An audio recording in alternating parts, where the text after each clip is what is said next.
Hi, Sandy Mackey here Curtis. here with another episode of Conversations with Ask the Pool Guy. And Pool Girl. So, Pool Guy, what should we converse about today? Well, knowing that I just came back from 7 days on a cruise ship, you know me when it comes to work and vacation are kind of the same. I really don't have this change in my mode and go from being worker Al to vacationing Al. It's kind of all the same, and I think for me, what happened over especially in the last 4 or 5 years, I've come to realize that when I remove that emotional attachment to things, it can all just be okay because it's a decision. It's a decision to find the good in whatever you're doing at every given moment. Right? I mean, that's kind of the philosophy we live by. And having been on vacation with my entire in-law side of the family, it gave me a lot of time to reflect on my life and on people and people's modes and how they operate. And my in-laws, that whole side of the family, these are well-educated people, but simple. Which is really interesting, because here's this whole group of people which, they're all really great in their own way, in their own thing, but their thinking is simple, their topics of discussion are simple. And it's no judgment on it, it's just, it is. There's no real depth to the conversation. And I recognized then how different my life is, being in that environment. And I know we go out in the work world and we do all that for periods of time, but here I am, for better way of saying, I don't know, there's a better way, trapped for 7 days. And trapped isn't necessarily a bad word. It's not like it was some horrible experience, because it wasn't. It was a great experience. But it was a constant bombardment of being surrounded by 2,000 people, and then this immediate core of family.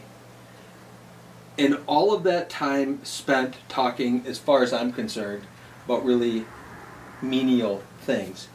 And I know what I appreciate with our work and what we do and the people we associate ourselves with, it allows us to have rich conversation about stuff that really matters, about how we can change who we are based on how we think, and we can get involved in so much of that, which goes to the marketing that we do, is that how can we really get to the core of it? Not just stay on the surface fluff of all the crap that happens any given day, instead we get into these rich, soulful conversations. And that's probably one of the greatest things that I appreciate and was even reminded of and more aware of post this vacation, which it seems like, and maybe I'm not right here, but it seems like everyone on that vacation, the ship, everybody, it's sort of this external please me. There's this external, if I'm doing this, I can avoid emotion. If I'm staying busy, or if I'm distracted, then I don't have to feel. And it was really interesting for me to just sit there and sort of feel it. And as I've told you, I had a couple kind of really cool aha moments and more mind-expanding understanding. It didn't come from some great, event that happened, but just the simple moments of time being there in that place and having the space and accepting the space for what it was. And I didn't resist it, I didn't fight it. It wasn't like, oh, this is just another day of more misery. I wasn't miserable at all. I was perfectly okay. And I think about now versus the last time we did that 8 years ago, I was constantly resisting it. Because it agitated me, it irritated me, I wasn't comfortable. And this time I was able to just let it be what it was. And that's the discussion I want to have, I would love to have, is how this workplace that we've created and the culture that we've created kind of allows that discovery if you pay attention. If someone can just let themselves have whatever experience it is in the moment that they're having, instead of judging it, instead of it having to be something, or more importantly, instead of comparing it to something else. Oh, remember last time we were on a cruise and we did this? Remember last time and I don't really care what I ate last night for dinner, nor do I want to talk about the flavors of what it was, because it's in the past. Let's enjoy today's moment and today's meal, and then tomorrow's meal and tomorrow's whatever with work. And it left me a sense. Let me cut back and go to a comment. Someone had said to me from the family, had said, so, and this was like a day or two before we were off the cruise, so have you found inspiration and blah, blah, blah, blah, blah. And it was as if I was supposed to see in what other people had done to inspire me. And that was kind of where that, and again, it's the obvious question because it's what it was easy to ask. But I'm not looking to build what anyone else has built. I'm not trying to do what anyone else has done. So by me seeing what someone else has done doesn't inspire me to go and do that. Maybe but that's what she was getting at, was this sense of, well, did you see anything that you want to do? No. I want to do what I want to do, what makes me feel good. I can use the experience. Maybe it gives me a starting point. Maybe I saw a little something and I go, I could use that for something else. But that's not what I was there for at all. Instead, it was just, let's be here, be in the space, see what happens. And yet, I find myself realizing that I want to explore more of what my capability is within the industry. Not in building a pool vessel. I think that's pretty figured out. I think there's a zillion ways you can do it, and it's all pretty much the same ultimately. But beyond that, what's the experience, and how can we take people with what we do down a path and a journey? And then more importantly is, how do we tell the story so that people will understand it and want to take that journey with us? So, thoughts in terms of the 1,000 different things I've said in the last dissertation of minutes? And I don't know what I was going to finish with when I started here. I forgot where I was going with that anyway, but we'll leave that. But I need to acknowledge it because I kind of left it out there and said, let me go back here, and then whatever was there, and I forgot. But it'll come out. So, no. I got nothing. You got nothing. I got nothing. You know, the one thing about going on vacation that I always appreciate is exploring new places and having new experiences. I'm not one to want to explore places that I've already been. There's a draw definitely for me to find new places. And that's the reason that I would go on vacation. It's not to escape my life.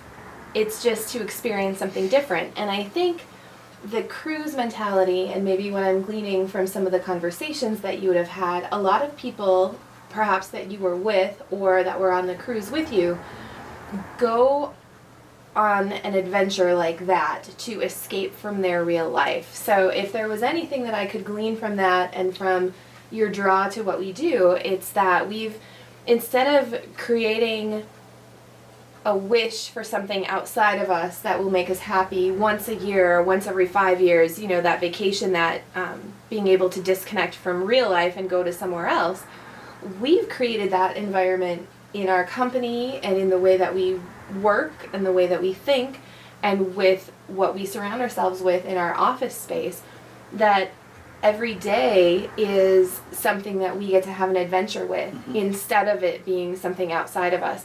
You know, as I look around the office here, we have an airship collection, we have original art, we have pictures of our pools. It's kind of an amusement park for our eyes every day.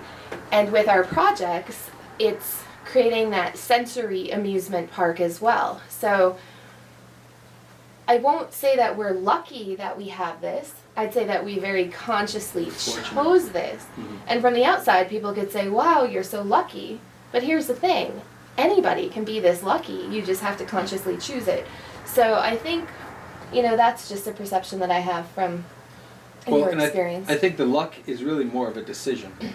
We've decided to surround ourselves with things that, the way you put it, I love that it's a visual amusement park.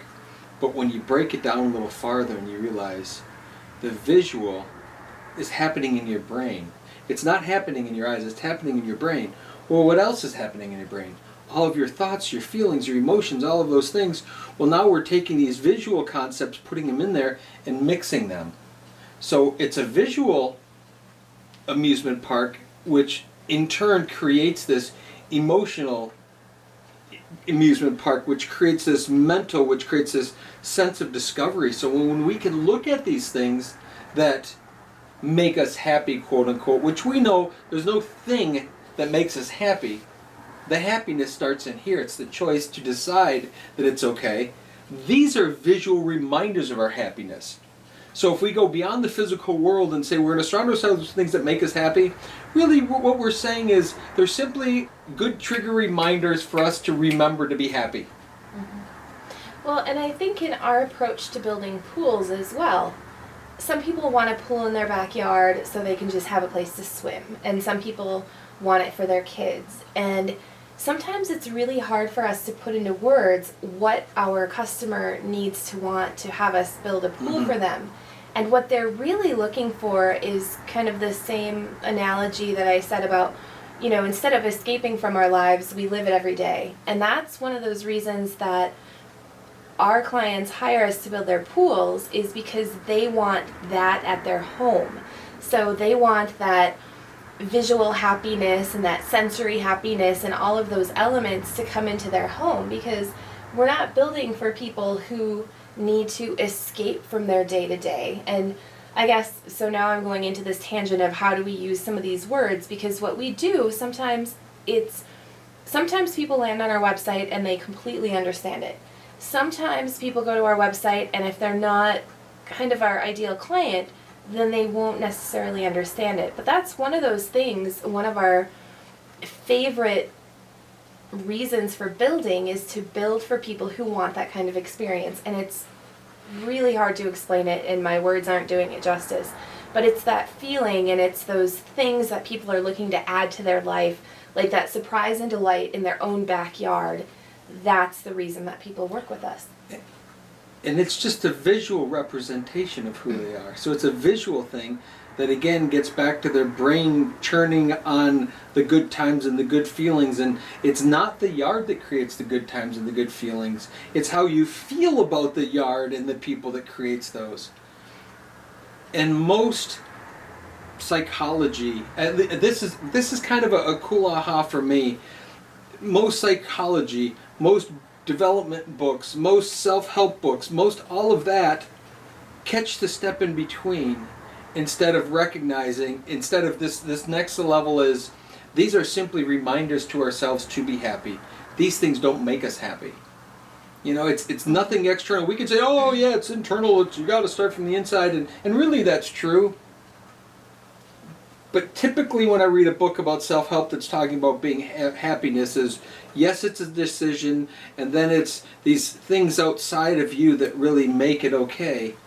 And I think it's all inside, but we need the reminders. And that's part of our customer base, I think. A critical piece is, these are already content and happy people. Mm-hmm. They've already found the space in this crazy world. There's their space of, I'm okay with me, I love me and my experience, and I want to continue to enrich it in not a way that everybody's going to like, or not in the way that it's going to look polished and smooth, or it's going to look rich, or it's going to look all these attached words that society would put on it, but rather it's how it makes me feel. Mm-hmm. That's why it's not a theme park. That's why it's not building amusement rides in a theme park, because there's a whole different sense of thrill with the theme park. If we built true theme parks in people's yards, we would lose the essence of what we are, because it would quickly go to a mailbox that the whole world would put a theme park into. Instead, we're building their space. It's a gift for them from our creative mind that we hope that they can emotionally connect to. It's a lot of words. But it takes a lot of words to try to describe that. But it's that whole journey experience from the inside out, not from the outside in. And to put that into a swimming pool, quote unquote a swimming pool, takes that extra sauce. It takes that extra energy. It takes that continual commitment to wanting to strive to create. Not just to build, but to create. And that's difficult sometimes on a day-to-day when you're pouring concrete footings, walls, steel work, there's still all that structural part, but keeping in mind that it's this emotional journey that we want to take people on each and every time they experience our product. I think that's what keeps it exciting.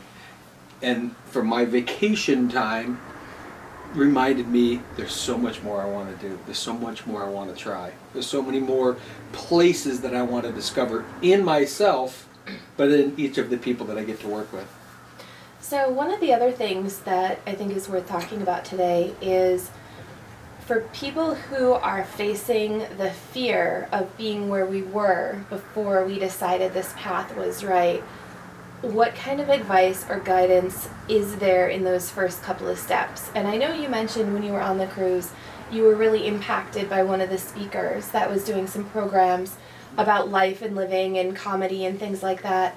So I'm specifically thinking too about, there's a couple of artists that have recently joined our marketing club, and they're kind of at this point where they do amazing work, and yet they're a little timid about kind of planting that flag in exactly what it is that they want. So I kind of wanted to touch on how that kind of shift happens and kind of what somebody can do to get ready for it or kind of propel themselves through the fear part of that.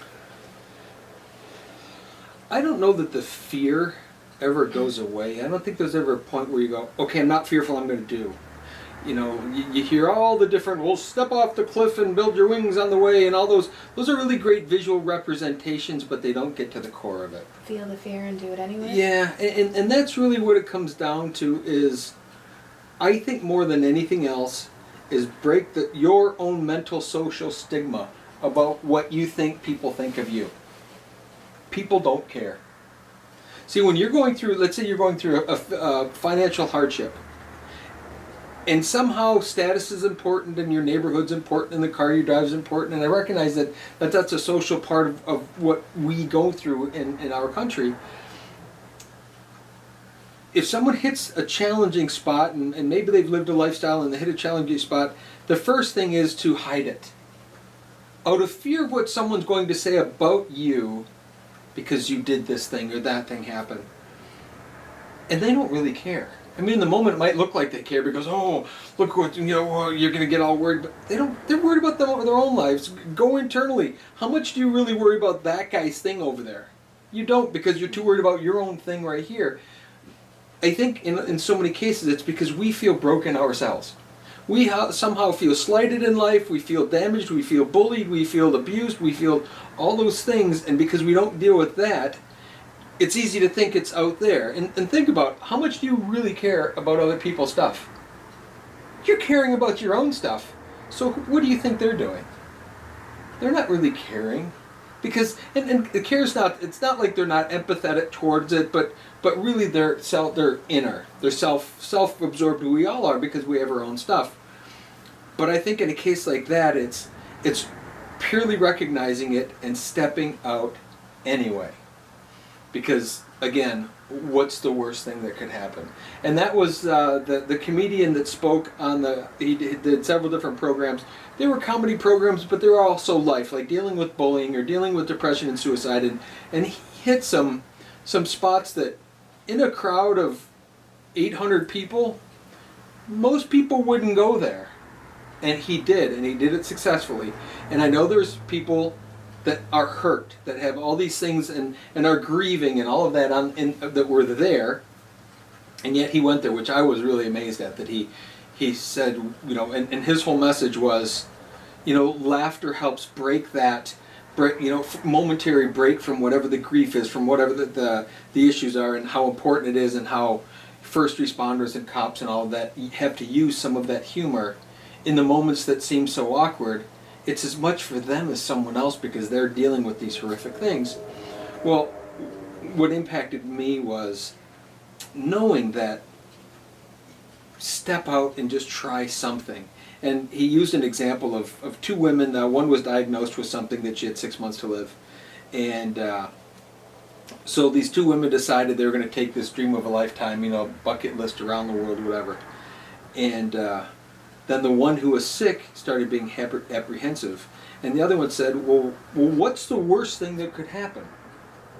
And the woman who was terminally ill said, well, I could die. And the woman that was going with her said, well, then pack your casket. You know, instead of not doing this, let's do this because the inevitable is going to happen anyway. So why not, you know, having that attitude? Well, let's just pack the casket and go. We'll take it with us. If something happens, look, it's ready to go. And it's that attitude. It's that stepping out no matter what. And just trying. Because, again, what's the worst that could happen? And the worst is financial ruin. Okay. Is it you lose your stuff? Okay. Is it, I mean, oh really, what's the worst? You could get injured? Sure, that could really suck. You could. Is that really what people are afraid of, though? At that No, moment? no, I don't think so. they're afraid of social rejection. Yeah. I really think it comes down to really simple things. We say, oh, I'm afraid of public speaking. You know, that's worse than fear of dying. I don't think any of that's true. It's all just social rejection. If I look bad in front of people, they're going to laugh at me. And think about it, even if they laughed at you, for how long does that last? A moment in this span of life, this moment of something happening, they don't go back and laugh over and over and over and spend the next 10 years looking at you and laughing. They laugh in the moment of you tripping coming through the door, or, you know, stubbing your toe, or you know how you're walking sometimes and your foot catches and everyone looks back to see what was back there. You just tripped, it's okay. But we do have that sense of all of those things happening. But it's easy to use the words to say, what's the worst that can happen? You're going to die. And really, that's the farthest from their thoughts. Their thoughts are, how am I going to feel? How are other people? Here's the goofy thing. How are other people feel about me? How are they going to feel? Instead of going, how will I feel about myself? Mm-hmm. Because if you can just figure out how to feel about yourself, then any momentary mistake, any momentary failure is just an event. And as soon as that emotion is taken away from that event, it's just a thing that happened. And I think that's the core of it, is getting to not, number one, no one else cares. Recognize and realize no one else gives a crap. And then number two is they don't even care how you feel about it. It's only you, and you're projecting on them. And I think that's kind of what's allowed us to be the creatives that we've become, is we haven't cared about that. We haven't gotten caught up in the rejection. We haven't got caught up in any of those things. Instead, it's, if we're not right for you, we're not right for you, boom, love you, and you move on, versus getting attached to, oh, but I want more work, oh, but I want more, whatever it is. And I think that's the same thing, you know, we talk marketing all the time, but I think it's the same attitude in marketing. Is that the message isn't going to resonate with everybody for a lot of different reasons, and just let it resonate with the ones that make sense. Mm-hmm. Okay, so that's a key right there. What if people are afraid of becoming more specific with their message? And I think for some people, there's that fear of specializing, mm-hmm. and how to work through that fear. You know, this past week I had conversations with some artists, and I had conversations with an insurance agent who, I know from our experience that the more specific that we got, the better everything became. The better people that we were attracting, the better clients, the better profitability. And I'm trying to impart some of that experience and wisdom that I have from my experiences in, I know this will work for you, and I know it will work for them because we've guided some other people in making these choices, and it's working in carpet cleaning, it's working in kitchen remodeling. So it's not that it only applies to us, because it applies to a lot more people than that. And as I'm kind of trying to stress the importance of getting specific with people, I'm hearing their fear of, but what if, you know, I can do these other things and I should do these other things, and I don't want to exclude, you know, kind of some of the smaller stuff that they've done in the past, but that's much less profitable. So how to lean through that fear? I think you're really listening to them. They don't want to do those other things. They don't know not to. So here's our world of, we're building 40 pools a year. More basic stuff, you know, a seasonal business. It's still a crazy whirlwind, whatever, to get all that work done. And the decision to say, I'm going to go from building 40 to building 5. And that's like a pucker, boy. You go, well, how is it possible that I could do 5 projects and make a living and blah, blah, blah, all the stuff, and cover overhead and do all of that instead of doing 40? And that's a hard thing. because I know for me, and this is our experiences, we had all these phone calls coming in, all this stuff, which always meant we were going to be busy, busy, busy. And the idea of selling every line of insurance and everything means that there's this huge pool of people calling you.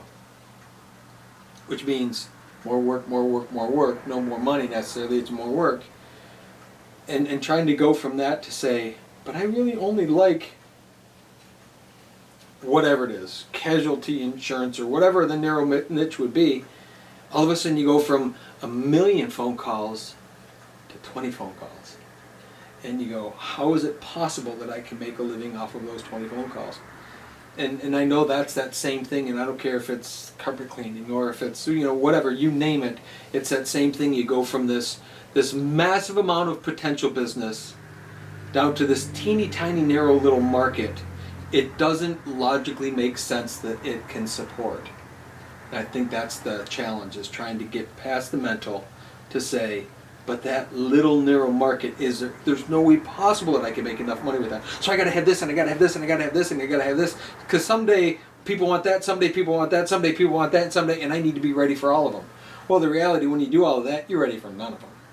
That's just something that we don't know until we know it, which we now know. Having made it across that chasm between the knowing and the unknowing, we can now look back at it and go, there's a great living to be made here.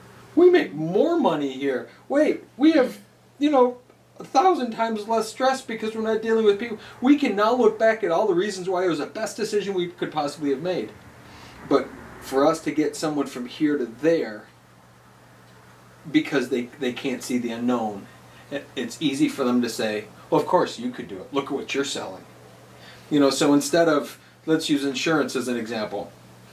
Instead of having, 10,000 clients buying your stuff, a little bit of this, a little bit of this, a little bit of this, a little bit of this, and trying to service it all, you might go down to 1,000 clients doing this narrow market. Someone could say, well, it's easy to go from 40 projects a year to 5 projects a year. Yeah, that makes them, look at all the money that you generate. Well, really? What if you didn't generate as much money doing 1,000 as you did 10,000, but it was higher profit? Instead of looking at the amount of work, look at it, the margin. And it's not how much you make, it's how much you keep and all that story. But if you look at the margin, all of a sudden it just makes sense, because your overheads go down. All the fluff, all the crap that's you need to support that big staff to keep all that stuff coming in doesn't need to be there anymore. And so that's another one of those, I can't see it until I'm there. And I think it's just shit-ass faith. At some point you just gotta say, I don't care if I live under a bridge in a cardboard box, if that's what it means. Which doesn't ever happen in that particular, it could, I suppose, but it doesn't. It's the decision making, that step of quote unquote faith, that allows you to get across. The standing on one edge never gets you to the other side. The only thing that gets you to the other side is that step out. And amazingly, as soon as you take that step out, it's like a leap across. And it's getting people there. And I think, how do they get there? They get sick and tired of being sick and tired. They get frustrated enough where they're either going to do something that's going to snap, or they're going to go nuts, or they're going to go crazy, or whatever it is, or they're going to get kicked out of their house, kicked out of their, whatever it is. Something has to push, and this is really the stupid part about humanity, is oftentimes we have to hit that low spot, or that really tight squeeze spot, before we'll do something. Because it's uncomfortable in our box of comfort, but it's comfortable enough to not be too uncomfortable. Mm-hmm. And we just stay there. And until something squeezes us or kicks the living shit out of us, do we do that? And it's that point. I guess the easiest way to get there is to force yourself into that position. And then you'll do something about it. Most people won't. They'll stay on that edge and keep fighting just enough. Instead of going, let go of all of it, see what happens. And amazingly enough, as we've certainly found out, it just, the world, the universal energy of letting go opens up this, I almost picture the movies when, the sky opens up and it starts swirling and who knows what, maybe it's a genie comes down, but all that stuff, it's like it happens. You don't see it, but these magic threads of stuff just start weaving their way into your lives, and next thing you know, there you are on the other side of that chasm going, this is a whole lot nicer over here, come on over. Mm-hmm. And people are going, oh, I'm afraid, oh, I'm scared. So the lessons to be pulled from this and from our experiences would be, one, create the life that you love every day, not just on vacation. And then two, explore your comfort zone and realize that you have one, and that to enjoy your life more every day, you might have to kind of leap out of that a little bit. And there's another part to it, I think. It's act like a duck. You watch a duck swimming across the lake, and it's just as calm as could be. But underneath, man, those things are, it's kicking as hard as fast as it can. You got to do a lot of kicking, and you got to do a lot of fighting. But if you put the duck upside down and have it flapping in the air, it's going to drown. You got to just go for it and not talk about it, not worry about it, not stress about it, not show it to other people. Because we know a lot of people love to get emotionally involved and be victims and, oh, the world doesn't provide, you're so lucky, how come you get and I go, it's so unfair, all that same shit. Of course it's unfair, we're all different, we all come from different things, but we can make it as fair as we want it to be. But if we dwell in that place of, oh, I'm not sure, or trying to get social proof whether it's a good idea or bad idea to do something, I think we no longer become that duck. And I think of all the times that through our story and our journey of things logically on paper we should never have done, but we did anyway. And never showed it to be a challenge, never showed it to be the wrong decision, we did it anyway because we understood that that was part of us growing. And maybe we didn't have that money to go to that conference, we went in anyway. And it might be flying halfway across the world to do it on money that we didn't have. And whatever the situation was, we were that duck on the surface. People never needed to know. We didn't discuss that with anyone. We didn't talk about, oh, how hard it is. We just went ahead and did it anyway. And underneath the surface, we were kicking as hard as we possibly could to make it happen. And I think that's a big piece of it too, is people want to get caught up in that emotional part of, oh, look at me, look what I'm going through, look at the hard time, look at the challenge, oh, I'm not sure if I want to jump, oh. And they want that because that's comfortable. It's horrible, but it's somehow comfortable because you're getting attention. Screw the attention. Be the duck, kick like crazy underneath, and then when you get to that edge, you just got to go. Mm-hmm. Well, on that note, it's probably a good place to wrap it up for today. Yeah. So we'll see you next time.